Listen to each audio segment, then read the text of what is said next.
Vamos ver aqui uns trechos do ministro Silvio Almeida respondendo os bolsonaristas hoje. Ele está lá com os deputados, com os políticos, e ele já deu uma no chupetinha. Primeiro, ele destrói o pedido de impeachment dos bolsonaristas contra ele, diz que é uma peça jurídica de quinta categoria, que o pedido foi endereçado errado e cita um crime de responsabilidade, mas não diz o ato criminoso. Quem fez não passa nem na OAB. Bom, deve ter sido o Sérgio Moro, então. Pela descrição aqui, foi o Sérgio Moro, né? Quem fez não passa nem na OAB, pode ser só o Sérgio Moro, que é um dos piores advogados que nós temos hoje no parlamento. E também tem depois ele destruindo aqui o Chups, Nicolas Ferreira. Mas eu preciso tecer algumas palavras sobre pedido de impeachment que alguns deputados protocolizaram contra mim, um curioso título, no mínimo curioso, título de denúncia. Trata-se de um pedido que é absolutamente constrangedor, senhor Tione. Mas não é constrangedor para mim, é constrangedor para quem o escreveu e para quem o assinou. Até recomendo que quem o assinou sem ler tenha que falar com muito respeito e reveja a sua decisão de subscrever o documento, porque ele é simplesmente vergonhoso. Uma peça jurídica, desculpe me dizer, de quinta categoria, e que se fosse uma prova da OAB, a pessoa que o fez não passaria na prova da OAB, porque se sabe muito bem que o endereçamento errado na prova da OAB gera a reprovação. Queria avisar aos deputados que assinaram que erraram o destinatário. Quem julga crime de responsabilidade que não é conexo ao imputado ao presidente da República não é o Congresso Nacional, mas é o Supremo Tribunal Federal. Essa hipótese está expressamente regulada, senhoras e senhores, pelo artigo 102, inciso 1, a linha C da Constituição. Mas quem escreveu isso aqui faltou essa aula, infelizmente. Portanto, isso aqui não deveria ter sido destinado ao presidente Arthur Lira, que já deve estar cheio de trabalho para fazer. Quando você pensa que a peça vai determinar qual ato supostamente praticado ou ordenado, a peça se acaba. Ela simplesmente se encerra sem descrever qual o crime de responsabilidade que teria sido supostamente praticado. Então, senhoras e senhores, essa é a qualidade desse documento, que, como eu já disse, sequer foi encaminhado ao lugar correto. E tem mais, tem ele também detonando aqui o Chups, o Nicolas Ferreira, que também estava ali tentando fazer aquelas pegadinhas que ele tem o costume para gerar aquela lacrada no TikTok depois. Pode ter certeza que enquanto a gente estiver aqui, a gente vai expor a verdade e a tua fala aveludada não consegue enganar o Brasil mais uma vez. Obrigado, ministro. Volte sempre. Ministro, seu tempo de réplica. Quem ouve o deputado falar parece até que ele gosta da verdade. É um negacionista, alguém que não se curva aos fatos. Se se curvasse aos fatos, ele saberia, por exemplo, que eu nunca mencionei nada sobre que ele... Esse espantalho aqui sobre a apropriação cultural, do branco fazer coisas. Isso é algo que eu nunca disse, nunca escrevi. O senhor criou um espantalho a meu respeito que não tem nada a ver com aquilo que eu sou e aquilo que eu faço. Eu acho curioso também o senhor se preocupar com prisão, né? Porque eu me lembro que quando iniciei o projeto de olhar para as condições do sistema carcerário a partir das decisões da Corte Interamericana que apontavam os piores lugares, o que me chamou a atenção foi que muitos dos senhores começaram a falar que eu ia fazer rolezinho nas prisões e criticando. E agora que estão sendo presos, estão sendo condenados, estão nas cadeias que o próprio Supremo Tribunal considera que são um estado inconstitucional de coisas, são verdadeiras masmorras, agora os senhores se somaram na luta pela dignidade do sistema prisional. Eu chamaria isso de hipocrisia, chamaria isso de alguém que não se curva em relação aos fatos. Ministro. De novo, o Nicolas Ferreira tentando gerar aquele corte pro TikTok dele, dar aquela lacrada, imputar falas e comportamentos ao Silvio Almeida que ele não tem. Ele deve ter falado que o Silvio Almeida deve fazer aqueles comentários do tipo, não, mas olha só, branco não pode cantar samba, sabe? Coisa que você nunca ouviu ele falar. Nem em piada. A gente já falou em piada, ele nunca nem falou em piada, como humor, jamais. E você percebe, tudo bem, o bolsonarismo não está morto, o bolsonarismo ainda faz muito barulho por aí, mas você percebe que não tem mais eficiência esse tipo de abordagem no Congresso? Até o ano passado tinha. Você via ali o pessoal do PT, do PSOL, se batendo para tentar conseguir superar essas abordagens do bolsonarismo. Mas não tem mais efeito, cara. Não tem mais efeito. O negócio ficou tão caricato, sempre foi, mas agora é tão esperado que essa caricatura que eles fazem do opositor e que eles também reforçam de si mesmos é manjada, cara.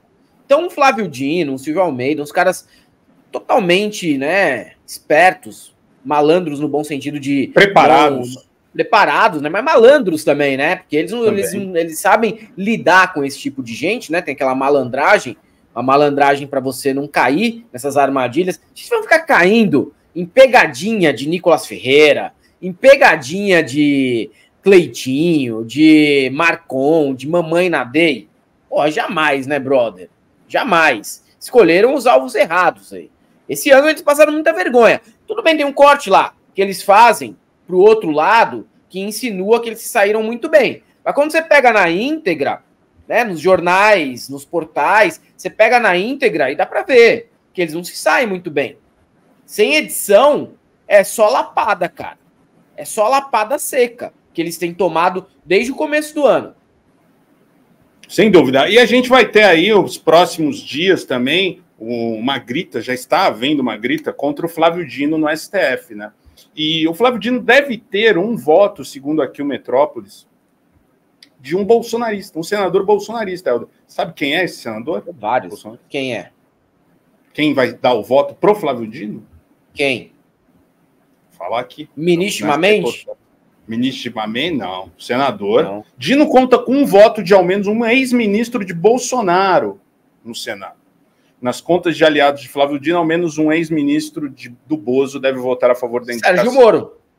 Não. Aliados de Flávio Dino contam com o voto de ao menos um ministro de Jair Bolsonaro para aprovação no Senado a indicação do atual ministro da Justiça do Lula ao STF. Segundo aliados de Dino, o senador Ciro Nogueira, ex-ministro da Casa Civil de Bolsonaro, prometeu votar a favor da indicação, embora seja opositor ao governo petista. Interlocutores do ministro da Justiça apontam que ele e Ciro Nogueira sempre tiveram uma boa relação, especialmente no período em que Dino foi governador do Maranhão.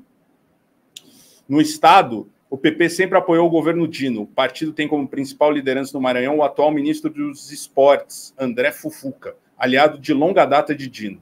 Ciro e Flávio Dino sempre tiveram boa relação. O PP sempre nos apoiou no Maranhão, disse a coluna, sob reserva um parlamentar aliado do ministro da Justiça. Ciro, entretanto, mantém postura mais reservada sobre o seu voto na indicação do Dino, já que você não precisa revelar, né? Procurado pela coluna, o ex-ministro de Bolsonaro preferiu silêncio. Em outubro, porém, Ciro deu uma entrevista para o jornal O Globo, no qual sinalizou que votaria a favor de Dino, caso o ministro da Justiça fosse indicado por Lula ao Supremo. Na ocasião, a ser questionado sobre uma possível indicação, o ex-ministro de Bolsonaro disse que votaria a favor de qualquer um que cumprisse os requisitos. Não tem por que eu não votar a favor de um nome, seja qualquer nome, se ele cumprir o requisito, afirmou Ciro na entrevista. Quem poderia imaginar algo diferente vindo de Ciro Nogueira? Apoiou o Haddad em 2018, depois virou ministro do Bolsonaro, aí aderiu à agenda carluxística, ficou lá fingindo que era bolsonarista, mais bolsonarista que o Jair. Quem acredita em Ciro Nogueira? Ciro Nogueira é biruta de aeroporto.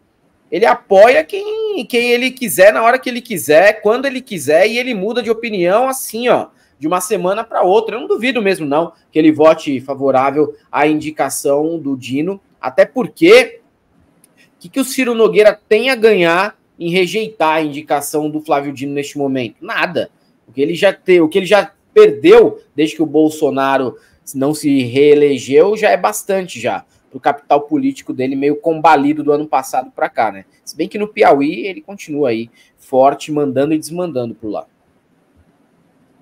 É verdade. E a posse do Milei tá chegando, né? Faltam 5 dias, será no dia 10 de dezembro, e tem bolsonarista já pulando aí do barco da posse, mas por um motivo que não é o de desistir, né, de ser bolsonarista ou de estar do lado do Milei, assim como o Bolsonaro vai estar. Ao menos 14 bolsonaristas desistem de ir à posse de Milei. Segundo organizadores, bolsonaristas desistiram de ir à posse de Javier Milei em razão de protestos contra Flávio Dino e de viagem a Israel. Quem será que vai para Israel? Vocês já sabem quem é, né? Ao menos 14 parlamentares e políticos bolsonaristas desistiram de ir à posse do presidente eleito da Argentina, o ultraliberal Javier Milei, no domingo, em Buenos Aires. A informação é do deputado federal Gustavo Gayer, que está à frente da organização da comitiva, que acompanhará o ex-presidente Jair Bolsonaro. Segundo Gayer, até então, 44 vagabundos, pessoas, tinham confirmado presença, entre senadores, deputados federais, estaduais, vereadores e ex-ministros de Bolsonaro, mas 14 desistiram. Tínhamos 44 confirmados, mas 14 desistiram para participar das manifestações do dia 10/12. Até agora são 30 parlamentares, mas devido às manifestações do dia 10, pode haver mais algumas baixas, afirmou Gayer à coluna. As manifestações a quais o deputado se refere terão como principal alvo a indicação do ministro da Justiça, Flávio Dino, ao STF por Lula. Os atos serão concentrados em Brasília, São Paulo e Porto Alegre. Além dos protestos, as desistências também estão relacionadas a uma missão de parlamentares a Israel. Vamos fazer umas comprinhas lá. Como é o caso da deputada federal Carla Zambelli, que ainda é deputada federal, acreditem se quiser. Zambelli deve desembarcar em Tel Aviv nesta quarta-feira, acompanhado dos senadores Carlos Viana e Jordano e do deputado Sargento Gonçalves. Além de parlamentares, Bolsonaro irá à posse de Milei acompanhado da esposa Michele Bolsonaro, do presidente do PL, Valdemar Costa Neto, e de alguns governadores de direita, como Tarcísio de Freitas. O Lula vai enviar um chanceler, o Mauro Vieira, como seu representante. Olha, pode ir lá, cara, passar a vergonha que for. Aliás, o que sobra, né, pro Bolsonaro, a não ser pegar a rabeira nesse tipo de evento aí? Sobra muita coisa não, cara.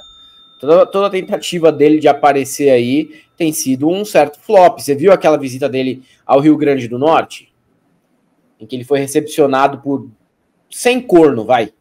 Era o que tinha ali na cidade, não lembro nem o nome da cidade. Acho que era São Gonçalo, do Rio Grande do Norte. Tinha uns 100 corno lá. Então, os flops do Bolsonaro têm sido relevantes e ele tenta a todo momento fazer pauta, né? Gerar pauta. Você vê, o Bolsonaro foi um assunto que incomodou grande parte do Brasil, que não apoiava durante 4 anos. Um cara que sabia se manter em evidência na mídia o tempo inteiro, criando factoide, gerando notícia, xingando as pessoas, brigando com jornalista, mandando indireta pra gente da base aliada do governo. E todo dia lá na imprensa, cara. Entre as mais lidas. O Trump também usava a mesma tática. E o Milei também vai usar a mesma tática. Vai passar 4 anos criando factoide, notícia, pra estar sempre na mídia. Mas agora que ele saiu, né, já faz 1 ano que ele saiu, isso mudou bastante. E você tem um governo que tem os seus defeitos, tem os seus problemas, tem muita coisa para arrumar na casa, mas é um governo modorrento, como tem que ser. Um presidente da República, ele tem que ser assim, modorrento, meio chato mesmo, como a política deveria ser, e não blogueirices, como o Bolsonaro e o Trump fazia. Eu gosto da postura do Lula mesmo, que é uma postura oficialesca, é uma postura que só se atém àquilo que é a responsabilidade de um presidente. Tanto que eu vou falar novamente, a mesma coisa. Entra lá no UOL, vê quais são as mais lidas. Tem muita coisa acontecendo na política? Tem. Pô, tem o caso da Braskem rolando aí em Maceió, um absurdo que aconteceu em alguns bairros de Maceió por conta da mina de salgema. Você tem sim. Você tem aí a iminência de uma guerra entre a Venezuela e a Guiana. Você tem algumas coisas muito importantes acontecendo, discussões de todos os tipos. Mas você entra lá, cara, né, o site do UOL tá lá. O que aconteceu com a IOPA, queridinha nos anos 90, e não o Bolsonaro manda jornalista ir pro caralho, que era o que acontecia todos os dias. Então, o Bolsonaro, ele vai tentar, cara, de todas as maneiras, pegar carona em qualquer evento do tipo, qualquer chance que ele tenha para mandar alguma mensagem indireta pro Lula e tentar reaparecer, porque ele perdeu aquele palco que ele tinha diariamente, que era ali no cercadinho do Alvorada. Todo dia ele tinha um palco fixo, né? quando não era ali, era em outro canto também. Ele ligava a live dele de quinta-feira e falava as maiores atrocidades possível.